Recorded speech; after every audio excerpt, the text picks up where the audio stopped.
Ayetoro, a town once known for its joy, its laughter, and its celebrations. A place where happiness filled every corner. But that was all in the past.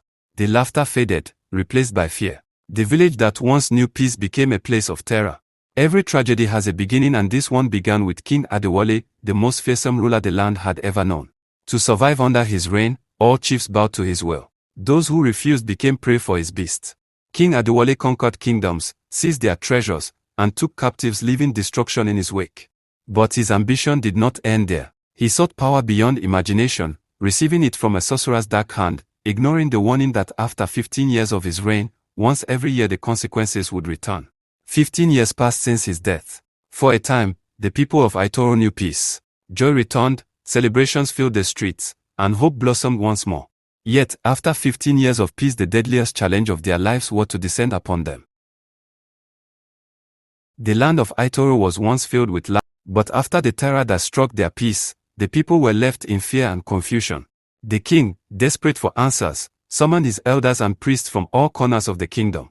Day after day, sacrifices were offered, chants were made, and oracles were consulted, yet the heavens remained silent. The people wept. The children cried in fear. Even the bravest warriors trembled at the name of the beast that had brought ruin to their land. Then one day, deep in the night of sorrow, a strange wind blew across the shrine. The flames of the altar flickered, and the voice of the oracle spoke. "Seek not among men," the oracle said, "for the power to restore this land lies not in mortal hands. Search for the one who holds the power of the highest oracle, the one whose name is Elegemer."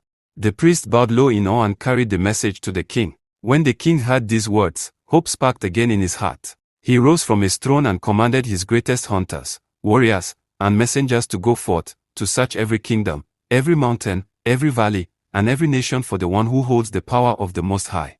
Days turned into weeks, weeks into months. They searched far and wide, through deserts and forests, over rivers and hills, yet the one they sought was nowhere to be found. Then, one fateful morning, as the sun rose over the land, a stranger appeared at the gates of the palace.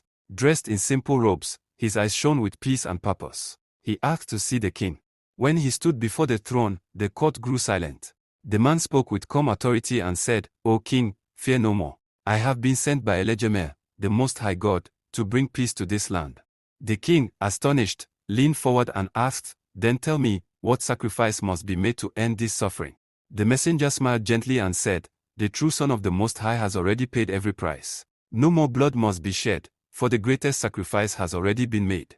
Before the king could respond, a guard burst into the palace, crying out, "My king, the lion has returned, it is devouring our people again." The court was thrown into chaos, fear gripping every heart. But the messenger stood firm, his face calm and his eyes fixed on the heavens. He walked out toward the sound of the beast, and with a voice that carried both power and peace, he declared, "By the authority of the true Elegemer, be gone." In that moment, the skies thundered, and a beam of light shone from above. A heavenly sword descended, striking down the lion. In the flash of light, the beast vanished, never to be seen again. Silence fell over the land. The people gathered in awe. The king knelt before the messenger and asked, "Tell me, great one, what reward do you desire for saving my people?" And the messenger said, "I seek no riches, no throne, and no fame. Only this, that you and your people worship the God who has saved you this day, Jesus Christ, the Son of the true Elegemer."